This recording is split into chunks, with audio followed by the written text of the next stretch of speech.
अस्सलाम वालेकुम दोस्तों, मेरा नाम है सतार किंगरानी। पाकिस्तान की सोशल मीडिया बिलखसूस यूट्यूब पे आजकल एक ज़बरदस्त बहस चल रही है कि कुछ यूट्यूबर्स का ये दावा है कि इस्लाम का मुआशी निज़ाम सिरे से ही कोई वजूद नहीं रखता, और कुछ यूट्यूबर्स और कुछ दोस्तों का ये कहना है कि इस्लाम का मुआशी निज़ाम आज के जदीद तकाज़ों के मुताबिक पूरा नहीं उतरता।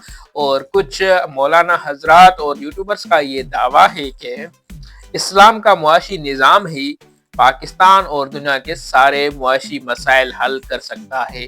तो सवाल जन्म ये लेता है कि क्या वाकई में भी इस्लाम का मुआशी निज़ाम पाकिस्तान और दुनिया के सारे मसाइल हल कर सकता है, और क्या इस्लाम में कोई मुआशी निज़ाम सिरे से वजूद नहीं रखता, और क्या वाकई में भी इस्लाम का मुआशी निज़ाम आज के जदीद तकाज़ा के मुताबिक पूरा नहीं उतरता।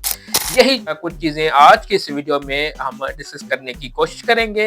आप अगर मेरे चैनल पे नए हो तो प्लीज़ मेरे चैनल को ज़रूर सब्सक्राइब कर लेना। अब चलते हैं अपने इंटरेस्टिंग मौजू की तरफ। तो जी, पाकिस्तान का एक मशहूर यूट्यूबर डॉक्टर तैमूर रहमान, जो सियासत के प्रोफेसर भी है, उनका दावा है कि इस्लाम में कोई मुआशी निज़ाम सिरे से वजूद ही नहीं रखता।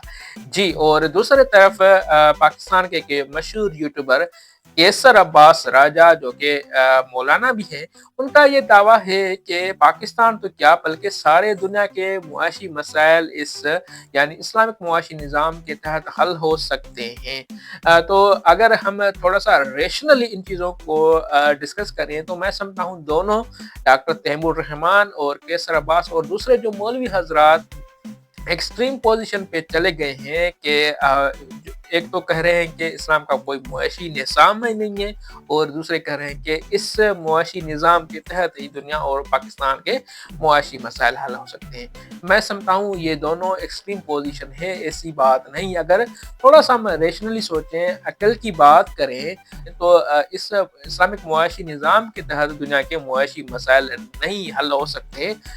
मैं ये नहीं कह रहा कि इस्लाम का मुआशी निज़ाम दुरुस्त नहीं है, नहीं, और ये मुआशी निज़ाम वजूद रखता है, ये भी मैं नहीं कहता कि मुआशी निज़ाम इस्लाम में नहीं है।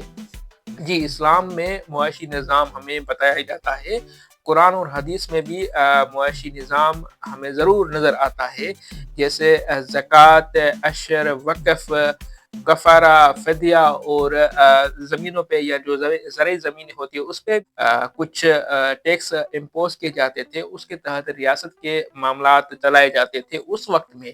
लेकिन आज के जो जदीद तकाज़ा के मुताबिक, जो आज के मसाइल हैं दुनिया के और जो पाकिस्तान के हैं, वो प्लीज़ मुझे माफ़ करना, मैं रेशनली बात कर रहा हूँ, कि मैं ये बात नहीं कर रहा कि मैं इस्लाम और इस्लाम की चीज़ों को डिसओन करने की कोशिश करता हूँ, नहीं।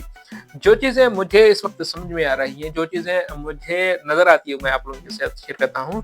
अ, तो आज के जदीद तकाज़ों के मुताबिक इस्लाम के जो मुआशी निज़ाम में जो रेडिमेड या फंडामेंटल चीज़ें बताई गई थी, उसके मुताबिक दुनिया और पाकिस्तान के मुआशी मसाइल हल नहीं हो सकते हैं। ये मैं नहीं कहता, बार-बार मैं रिक्वेस्ट कर रहा हूँ कि मैं इस्लाम के मुआशी निज़ाम को डिसओन करने की कोशिश नहीं करता।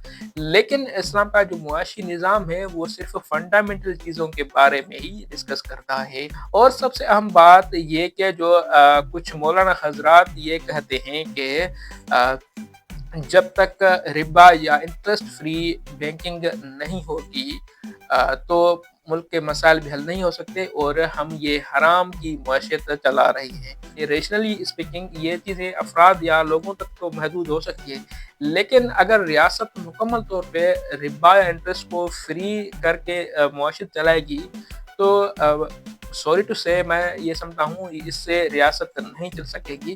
भले वो इस्लामी रियासत हो या गैर इस्लामी रियासत हो, इंटरेस्ट के सिवा ये बैंकिंग सिस्टम चल ही नहीं सकता।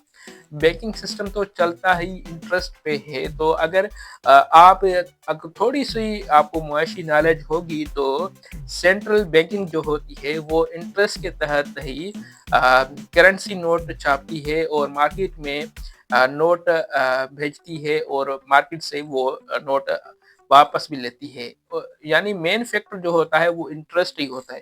اور دوسرے ممالک سے یا کسی بھی ادارے سے وہ اگر قرضہ حاصل کرتے ہیں تو وہ بھی انٹرسٹ پہ ہی ہوتا ہے۔ اس وقت آپ دیکھیں کہ اگر پاکستان کو اس وقت قرضے کی ضرورت ہے تو کوئی بھی ملک، کوئی بھی ادارہ، کوئی بھی ایون فرد پاکستان کو انٹرسٹ فری قرضہ نہیں دینے والا۔ اس وقت آپ دیکھ رہے ہوں گے کہ پاکستان کو ڈالروں کی شدید ضرورت ہے، تو اگر پاکستان چاہے گا تو اس کو قرضہ ملے تو پاکستان کو انٹرسٹ ضرور پے کرنا پڑے گا، اور اگر انٹرسٹ پے نہیں کرے گا تو پاکستان کو قرضہ نہیں ملیں گے، نہ ہی اس کو کوئی ڈالر ملیں گے۔ تو اس وقت آپ جانتے ہوں گے کہ اگر پاکستان کو ڈالر نہیں ملے تو پاکستان کی معیشت نہیں چل سکتی۔ آج کل تو پاکستان کی معیشت کچھ بہتر ہو چکی ہے، لیکن کوئی بھی ملک یا کوئی بھی ادارہ انٹرسٹ فری آپ کو یا کسی بھی فرد، کسی بھی ملک کو قرضہ نہیں دے سکتا۔ تو بینکنگ چلتی ہے انٹرسٹ پہ ہے، ربا پہ ہے، تو یہ انٹرسٹ فری بینکنگ کیسے کام کرے گی یا معیشت کیسے چلے گی؟ یہ بات بھی درست ہے کہ اسلامک بینکنگ سسٹم بھی ایک نظام ہے، لیکن سوری ٹو سے وہ افراد تک تو محدود ہو سکتا ہے، لیکن ریاست یا اسٹیٹ لیول تک یہ اسلامک بینکنگ سسٹم کام نہیں کرے گا، کیونکہ کیسے ہم دوسرے ممالک کے ساتھ شراکت داری یا جو اسلامک بینکنگ نظام کے سسٹم ہیں یا اس کے جو قانون اور قواعد ہے اس کے تحت کیسے ہم دوسرے ممالک سے یا کسی بھی ادارے سے ہم قرضہ لے سکتے ہیں انٹرسٹ فری؟ یہ تو ممکن ہی نہیں ہے۔ تو یہ بات واضح ہے کہ انٹرسٹ فری یا ربا فری کوئی بھی معیشت آج کے اس جدید دور میں نہیں چل سکتی، اور کسی بھی افراد یا کسی بھی گروہ، کسی بھی ادارے کو اگر یا کسی بھی بزنس کو قرضہ چاہیے ہوگا تو اس کو انٹرسٹ تو ضرور پے کرنا پڑے گا۔ میں اس بات کو کنکلوڈ کروں کہ یہ جو اسلام میں معاشی نظام یا اسلام کا معاشی نظام ضرور ایگزسٹ کرتا ہے، لیکن یہ کہنا کہ اسلام کا معاشی نظام ہی پاکستان کے یا دوسرے جو بھی دنیا کے معاشی مسائل ہے وہ حل کر سکتا ہے، میں سمجھتا ہوں یہ ہوا میں بات کی گئی ہے۔ یہ ایسا نہیں ہے، ریئلٹی ایکسیپٹ کرنی پڑے گی۔ آج کی جو جدید تقاضا ہے، آج کا جو بینکنگ سیکٹر ہے وہ تو چلتا ہی انٹرسٹ پہ ہے، تو اگر آپ بینکنگ سیکٹر کو مکمل طور پہ ڈس اون کرو گے تو یہ معیشت کیسے چلے گی، یہ نظام کیسے چل سکتا ہے؟ اسلامک بینکنگ نظام ضرور ایگزسٹ کرتا ہے، لیکن یہ اسلامک بینکنگ نظام صرف افراد تک تو محدود ہو سکتا ہے، لیکن ریاست تک تو یہ کام نہیں کر سکتا۔ تو ہمیں یہ ایکسیپٹ کرنا پڑے گا، سوری ٹو سے، اسلامک معاشی نظام آج کے جدید تقاضوں کے مطابق یا جو آج کے معاشی مسائل ہے، جو آج کے معاشرے کے مسائل ہے، ریاست کے مسائل ہیں، وہ اس نظام سے حل نہیں ہو پائیں گے۔ یہ بات ایکسیپٹ کرنی پڑے گی۔ تو اس وقت کے لیے یہی، ملتے ہیں کسی دوسری ویڈیو میں۔ پلیز سبسکرائب مائی چینل اور اپنی رائے سے ضرور کرنا۔ دیکھنے کے لیے شکریہ، تھینک یو ویری مچ۔